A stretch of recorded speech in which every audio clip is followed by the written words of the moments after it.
Salut, je m'appelle Paxi et je viens d'une planète très lointaine. Je suis venu sur la Terre pour vous rencontrer et pour vous raconter mes aventures spatiales. Êtes-vous prêts à rencontrer une comète? Les comètes sont magnifiques. Regardez celle-ci. Elle s'appelle Hale-Bopp. Elle a été visible depuis la Terre pendant de nombreux mois dans les années 1990. La plupart d'entre vous n'étaient même pas encore nés. Ce qui rend les comètes si belles, c'est leur queue brillante.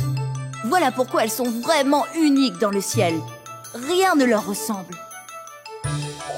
Laissez-moi vous emmener aux confins du système solaire, là d'où viennent les comètes.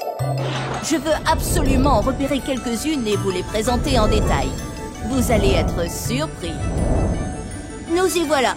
Ici, nous sommes très loin du soleil. C'est pour ça qu'il fait si froid. Un froid glacial. C'est difficile d'imaginer à quel point il fait froid ici. Pouvez-vous voir tous ces objets sombres? Ils sont comme des boules de neige sales. Ce sont des comètes.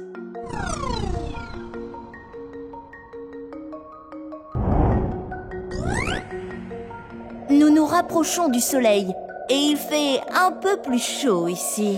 Regardez, il se passe quelque chose avec la comète. On peut voir des jets de gaz et de poussière qui s'en échappent. Et tout cela est en train de former un nuage brillant autour d'elle. Ce nuage est appelé coma, ce qui en grec ancien voulait dire cheveux. Incroyable! Ok, maintenant nous sommes encore plus près du soleil. Regardez, le vent solaire commence à repousser les gaz et la poussière de la coma. C'est ainsi que se forme la queue de la comète. C'est vraiment passionnant. Waouh, elle va vite! Mon compteur dit plus de 100 000 km/h. C'est environ 30 fois la vitesse de l'avion le plus rapide de la Terre. La majorité des comètes qu'on voit dans le système solaire suivent une trajectoire ovale. Certaines d'entre elles tournent autour du Soleil, puis retournent aux confins du système solaire avant de revenir faire une autre boucle. Encore et encore.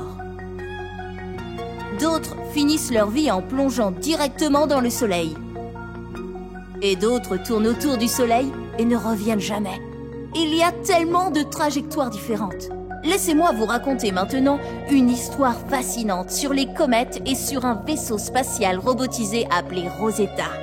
L'histoire de Rosetta a commencé en 2004, lorsqu'une fusée a décollé de la Terre pour larguer Rosetta dans l'espace. Elle a été construite par l'Agence spatiale européenne avec l'aide de plusieurs partenaires tout autour du monde.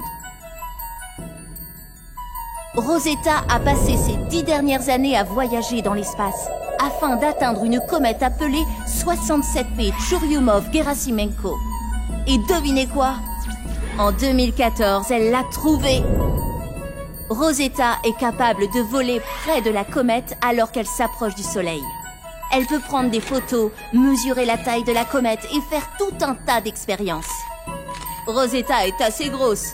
Avec ses panneaux solaires ouverts, elle est aussi grande qu'un immeuble de 7 étages. Et elle transporte aussi un robot atterrisseur appelé Philae, lequel est capable de se poser sur la comète.